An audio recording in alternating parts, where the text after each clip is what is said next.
This is Love Your Work. On this show, we help you make it as a creative entrepreneur.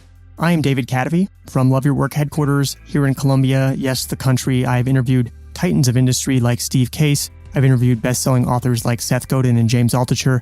I've interviewed experts on behavioral science, creators from dancers to a chef to a Hollywood set designer, and visionaries on the cutting edge of creative monetization, whether that be self-publishing or blockchain technology.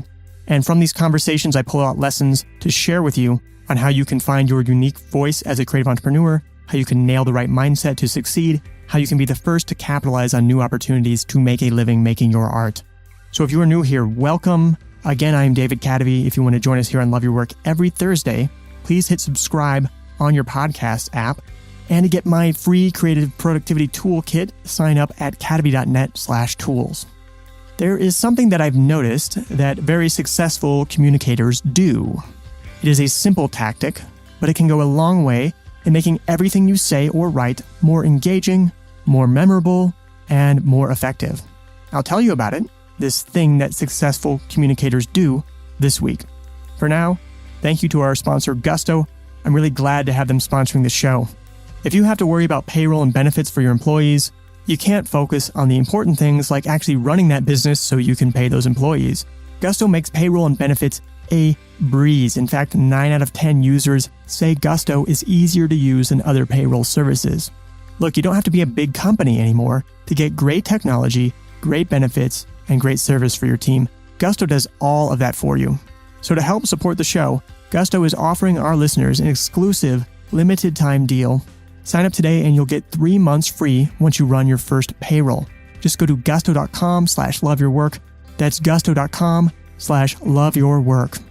Today we also have Babbel as a sponsor, the #1 selling language learning app in the world. And I can tell you that learning a new language is one of the greatest life hacks there is. I know living in Colombia has been great, but it would have been impossible without learning Spanish. It's like discovering a secret world on a video game. With Babbel, you can learn Spanish, you can learn French, Italian, German, Russian, Swedish, and more.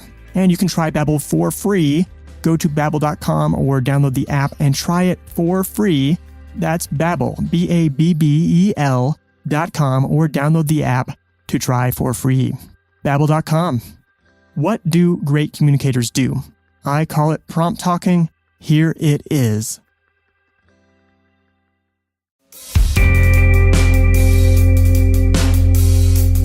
There's one simple thing great communicators do. Prompt talking. There's one thing I've noticed that great communicators do. It keeps your eyes moving on the page, or it makes a circle form around them at a party. It's something I've observed, but that I've never heard talked about. I don't know where these people learn it. I've learned it by watching. I'm not yet sure what to call it. I call it, for now, prompt talking. You could also call it onion talking, but that kind of conjures up images of halitosis. Maybe it already has a name, but I just haven't heard it. When you prompt talk, you do something that very few people intuitively do. You slowly reveal information. You prompt the listener to keep listening. Each statement you make gives out information, but at the same time leaves the listener begging for more information. If someone catches their cat stealing cookies from the cookie jar, they're likely to tell the story a little bit like this. I caught Max stealing cookies from the cookie jar today. It was so funny, blah, blah, blah, blah. You stop listening to this person immediately. It's like getting a spoiler right before watching a thriller. What they're doing reveals the narcissism with which we all struggle. They're living the story in their own head. They're feeling their own reaction. They think that by telling you the event that finally gave them that reaction, you'll feel the same way. They forget about all the details that led up to that event, which gave that event significance. A prompt talker would do it differently. They would tell the story like this. I came home yesterday and I was exhausted. I didn't have the energy for what was about to happen. It was strangely quiet. I thought, oh no, I must have left the back door open. Oh no, Max ran away. It's full of prompts. Each piece of information that is revealed leaves more information yet to be uncovered. What was about to happen? Why was it so quiet? Oh my God, is your cat missing? It's important to make a distinction here. Prompt talking is a complement to other devices that work in this story. It's impossible to extract these devices because they're so central to good storytelling. For example, the teller is revealing their own emotional state, that they're exhausted. They're subtly raising the stakes with this information. They're also misdirecting you with their own worries that Max might have run away. All of these serve to build up to a more interesting reveal, that Max was raiding the cookie jar. These devices are hard to separate from the device of prompt talking. They're all intertwined. Prompt talking is not necessarily adding emotional state, nor is it necessarily misdirection. It is simply revealing information one bit at a time. This is why I'm also tempted to call it onion talking. You're peeling off each layer of the onion. It helps if, as you're revealing one piece of information at a time, you're also revealing the most question-provoking information each time. Once you're aware of prompt talking, you see it everywhere. Seth Godin is somebody who is a master prompt talker. Here's just one statement from when I interviewed Seth here on Love Your Work. Quote, "If you're publishing yourself, you have the most committed publisher in the world. You're still going to be the head of marketing for your book. So how do you learn that? Well, you learn it by doing. And the easiest way to do it is to come out with a book a week on the Kindle. It costs nothing to do this. It costs less than it cost me to mail my proposals to book publishers. So what are you waiting for?" Unquote.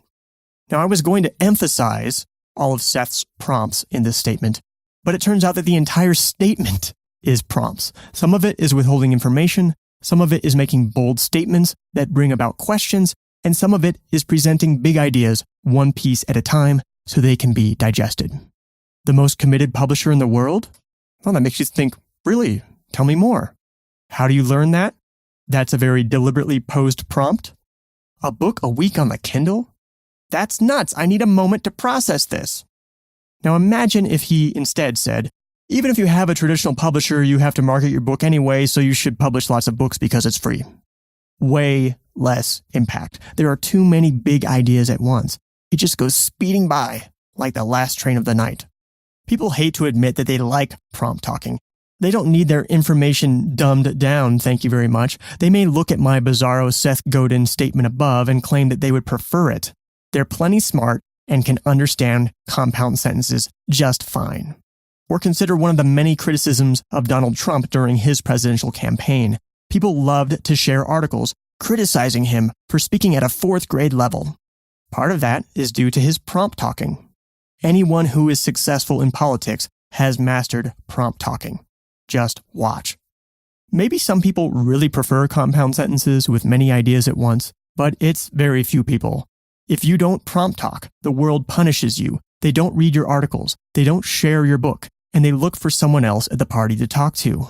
There are too many other articles and books to command their attention. They have a smartphone in their pocket, which is a portal to more interesting people. Some may say that prompt talking is annoying. It feels repetitive. You feel manipulated when you're being strung along. Just give me the damn information, you might say. It's true, when you lay on prompt talking too thickly, it does sound contrived. When you're aware of prompt talking, it's even more likely to sound contrived. I can think, personally, of a couple of authors to whom I can't stand to listen, all because they are such heavy prompt talkers. You know what, though? They also sell a ton of books. If you prompt talk everything, something might happen. It might annoy a few people, and also might make your communication more successful with many more people. How do you know how much prompt talking to do? You try it. You try it as much as you can.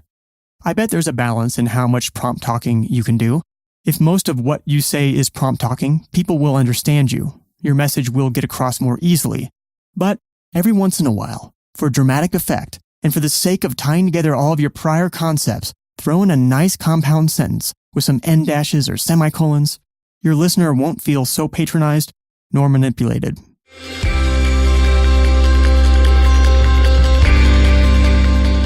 Is Love Your Work helping you find the intersection on your love and money Venn diagram? Does it bring you the inspiration and motivation to make you into the person that you want to be? If so, we, together, you and I, can make this the show that we want it to be. I'm trying to make a nourishing and thoughtful show, and I could use your help with that. Please donate to the show. Just a coffee a month will help support the hosting and production of this show, Just a coffee a month will help spread Love Your Work's message, helping more people live a balanced life with a healthy definition of success. To donate, visit our Patreon page at cademy.net/donate. Patreon is a platform that lets you support creators like me, vote with your dollars, and keep Love Your Work going at cademy.net/donate. As a thank you, you'll get early access, bonus content, and a discount on Love Your Work merchandise. Learn more at cademy.net/donate. That's cademy.net/donate. Love Your Work is brought to you in part by our Patreon supporters, such as mini sponsor Roxana Maynard of Agility Alchemist at agilityalchemist.com, and top supporters such as Jeffrey Mason and Vitas Pankavicius. This has been Love Your Work, and I'm David Cademy. The theme music for this show is At Sea by Dorena from the album About Everything and More, by arrangement with Deep Elm Records at deepelm.com. Love Your Work is a production of Cademy, Inc.